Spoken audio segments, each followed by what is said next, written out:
বৃষ্টির দিনে ঝরঝরে খিচুড়ি খেতে কার না ভালো লাগে। সেই জন্য আজকে হাজির হলাম আপনাদের সাথে বোনা খিচুড়ি নিয়ে, তাও একেবারে কম সময়ে আর পারফেক্ট স্বাদে।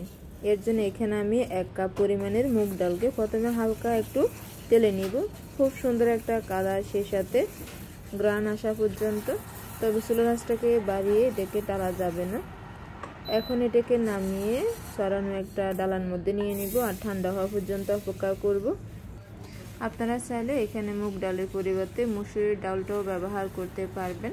এটা ঠান্ডা হয়ে যাওয়ার পর এখন এটাকে আমি মেপে 1 কাপ পরিমাণে নিয়ে নিব। তবে এটা কি পরিমাণ দেবেন সেটা সম্পূর্ণ আপনাদের ইচ্ছে অনুযায়ী। ডাল যদি পরিমাণে বেশি দেন তাহলে কিন্তু এগুলো বেশি মাখো মাখো হয়ে যাবে, তাই আমি 1 কাপ পরিমাণের দিলাম আর সেই সাথে দিয়ে দিলাম 3 কাপ পরিমাণের পোলাও চাল।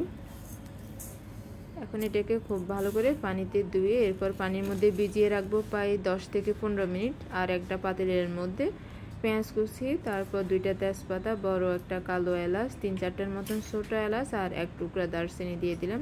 এলাচগুলোকে অবশ্যই একটু পেটে দিবেন। প্রায় 1/2 চা চামচ পরিমাণে সাদা গোলমরিচের গুঁড়া, স্বাদ মতো লবণ, প্রায় 1.5 চা চামচ পরিমাণ হবে লবণটা, আর 1/2 চা চামচ পরিমাণে লাল মরিচের গুঁড়া, সেই সাথে প্রায় 1 টেবিল চামচ পরিমাণে জিরে ও ধনিয়া গুঁড়া, 1 চা চামচ পরিমাণে হলুদ গুঁড়া আর 1 চা চামচ পরিমাণে গরম মশলা দিয়ে 1 টেবিল চামচ পরিমাণের আদা বাটা আর রসুন বাটা, সেই সাথে অল্প পরিমাণে রসুন কুচি আর 3-4টার মতন কাঁচামরিচ ফালি আর প্রায় 1/2 কাপ থেকে কিছুটা কম সরিষার তেল দিয়ে দিলাম।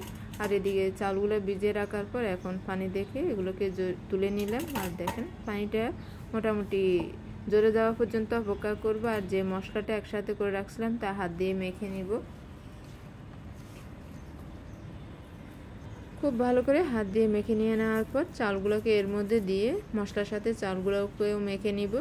এতে কিন্তু সময় অনেকটা কম লাগবে, মানে এক্সট্রা যে আপনি মশলাটা কষাবেন সে ঝামেলা আর করতে হবে না। আলতু হাতে মশলার সাথে মিশিয়ে চুলার আঁচটাকে এখন দড়িয়ে মাঝারি লো আঁচে এগুলোকে প্রায় 5-6 মিনিটের মতন একটু ভেজে নিব, মানে জর্জরে হয়ে আসা পর্যন্ত ভেজে নিলে হবে।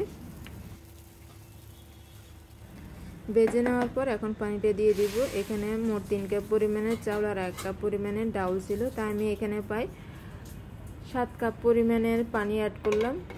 যেহেতু এটা ভিজানো ছিল তাই এখানে 1 কাপ পরিমাণের পানি আমি কম অ্যাড করলাম। এখানে গরম পানিটা অ্যাড করতে হবে।